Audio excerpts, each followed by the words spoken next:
isterik nevroz yoki bo'lmasa dissotsiativ buzilishlar. Bu dissotsiativ buzilishlar hozirgi kunda juda ko'p uchraydi, ayniqsa ayollarda ko'p uchraydi. Ayollarda ko'p uchraydi, sababi yana o'shanga borib taqaladi, oilaviy muhitga borib taqaladi. Chunki er necha yillab chetda yuradi, ayolning o'zida hamma narsa qolib ketgan bo'ladi, bolaning tarbiyasi, bolani kiyimi, boshqa narsasi hammasi qolib ketgan bo'ladi. U bir yilda bir marta keladida, o'shanda ham u nimaga xotiniga e'tibor bermagandan keyin ayolda isterika boshlanadi. Bu isterik nevroz hisoblanadi o'zida. Isterik nevrozdan maqsad nima? U o'sha erkakni o'ziga qaratish. Men juda qisqa oxirgi 2 yillik tajribamdan oladigan bo'lsam, men bu narsani yosh katta onaxonlarda ham ko'rdim, bu narsani yosh katta o'sha otalarda ham ko'rdim. Ya'ni bobolarda ham ko'rdim. Ya'ni bolalari o'zi ajralib chiqib ketib, boshqa uzoq joyda yashayapti-da, bir yilda bir marta ham ota-onadan xabar olmayapti. Bolalarim xabar olsin deyapti-da, u ota-ona o'zini kasalga solyapti. Yo'q joydan kasallik o'zi xohlab qolyapti. Biz miyamiz juda zo'r, Alloh juda zo'r yaratganda, biz nimani xohlasak, o'sha narsani bizga ko'rsatib beradi. Yuragimiz og'rishini xohlab qoldikmi, 2 kun shu narsani xohlaylik, 3-chi kun bizning yuragimiz sanchib turadi. Ko'p vaqt kerak emas. 2 kungina. Yoki bo'lmasa boshimiz og'rishini xohlayapmizmi? Bittagina sabab bo'ladi. O'sha ko'p shu haqida o'ylayveramiz, shu narsa bizga yuzaga keladi. Bizga keyin uni bosh og'rig'i yoki bo'lmasa o'sha yurak sanchishidan yoki boshqa isterik nevrozligini bilamiz. Keyin o'tirib ozroq suhbatlashamiz. O'sha onaxon yoki otaxonlar bilan o'tirib ozroq suhbatlashib, bolalaringiz o'zi nima ish qiladi, qayerda yashaydi, siz bilan birga yashaydimi, oxirgi marta to'y maraka yoki qachon ko'rishdingiz deganimda, bolam o'sha 1 yil bo'ldi kelmaganiga. Nima uchun kelmayapti? Uni ham tushunaman, tashvishi ko'pda, bolalari ko'p, Toshkentda yashaydi, tirikchilik qilish kerak, topish kerak, bolalar uchun harakat qilish kerak, kvartirasi bor, hammasini tushunaman. Lekin bir marta kelib turib, agar shundan xol so'raydigan bo'lsa, o'sha ota-onada shunaqangi isterik nevroz yuzaga kelmaydi.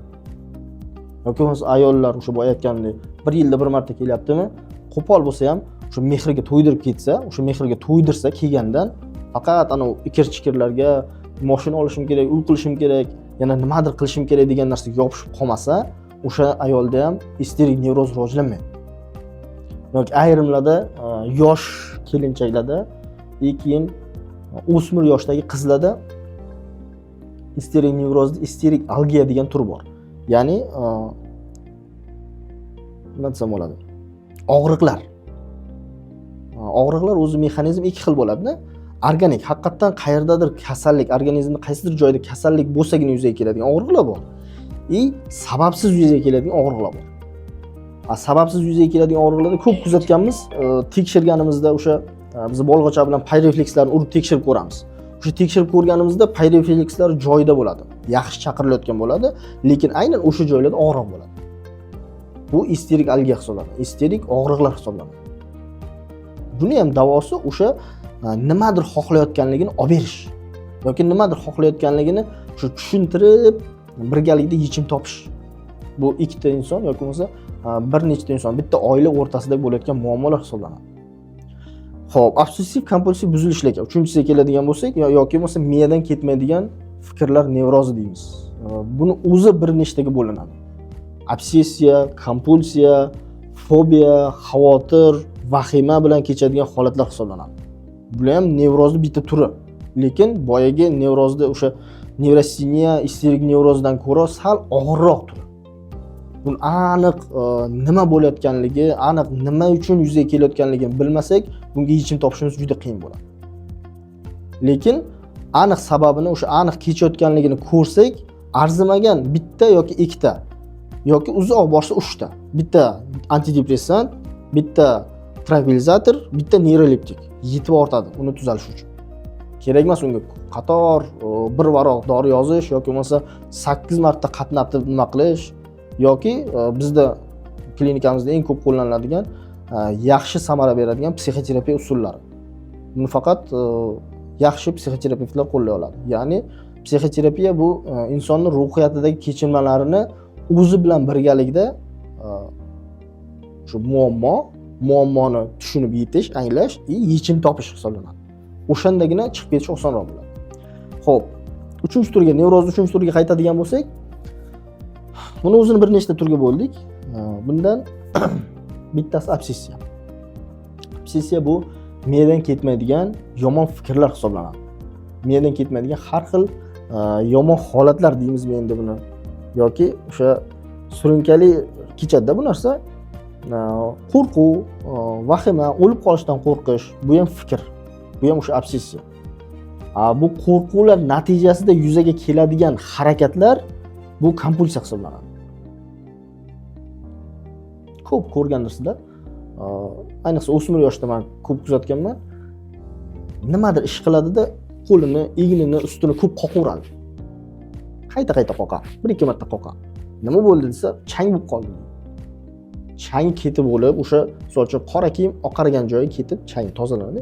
Undan keyin 1-2 marta qoqib qo'yadi. Nima uchun? U aslida ko'radi, qoqib tozalanib bo'ldi, lekin kiyimni ichiga ham singib qoldi degan miyadagi yomon fikr bu harakatni bir necha marta takrorlashga sababchi bo'lib qoladi.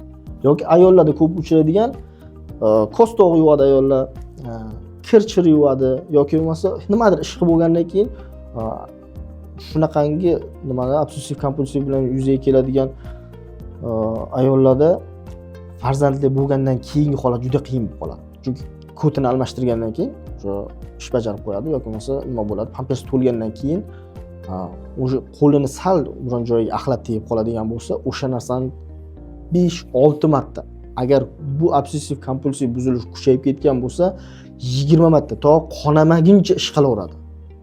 Men shunaqalarni ko'rganman. O'sha qonatib oxirigacha ish qilib, ana g'ish bilan qilsa ham unaqa bo'lmaydi lekin.